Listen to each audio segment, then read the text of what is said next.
Hi everyone, Jon Mitchell here, Mayor of New Bedford, and this is another installment of the Mayor's Weekly Update. So I have three things I wanted to talk about today. The first has to do with some policy changes concerning zoning, and although this may sound a little wonky or detailed, it is really important.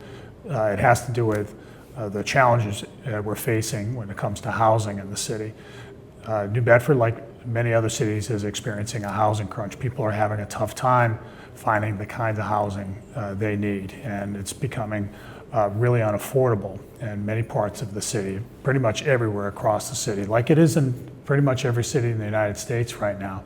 Although the problem stems from economic forces well beyond our control, for the most part, there are things that we can do here to make a difference. And so we're spending money to facilitate the construction of housing. You're seeing that in various places in the city with apartment buildings going up. We're taking a whole host of other steps that come out of the housing plan that we issued last year.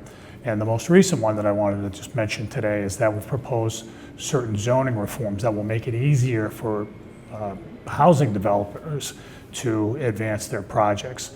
One of the reforms has to do with facilitating housing development around the new train station in the North End along Church Street, on the west side of Church Street, and then on the other side of the tracks over by Kings Plaza. There's some areas there where we can facilitate housing development as well as related retail development, coffee shops and such over there. We've seen some interest from developers. We want to make it easy on them to do that.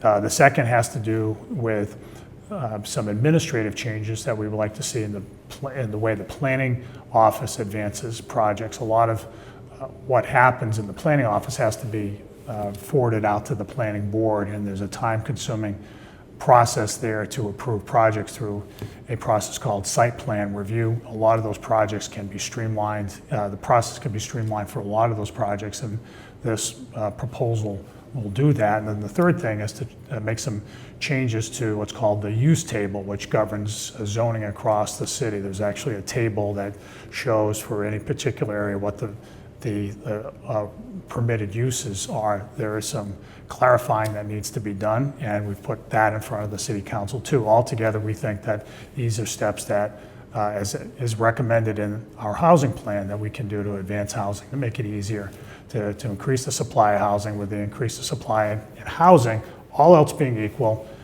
prices will start to levelize. That's the goal here. The second thing I want to talk about today is air quality.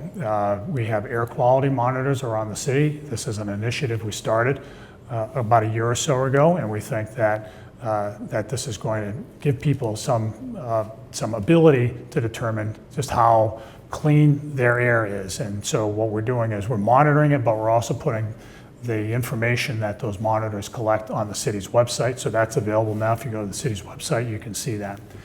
The third thing I just want to say is just the words of thanks. Operation Clean Sweep has been around for over a decade, and it has made a big difference in helping the city clean up litter in places where it finds its way. One of those places is on Palmer's Island. You may not know where Palmer's Island is. It's in the middle of the harbor. It's where the Palmer's Island Lighthouse is. It's near the hurricane barrier, and for various reasons, it's a place where a lot of litter from across the harbor collects. It's pretty messy.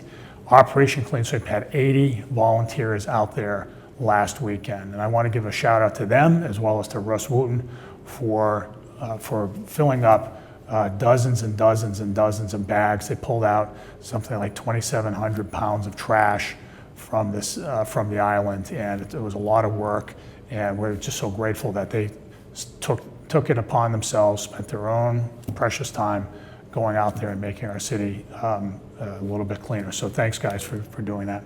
That's all I have for this week. This has been the Mayor's Weekly Update. We'll see you next week.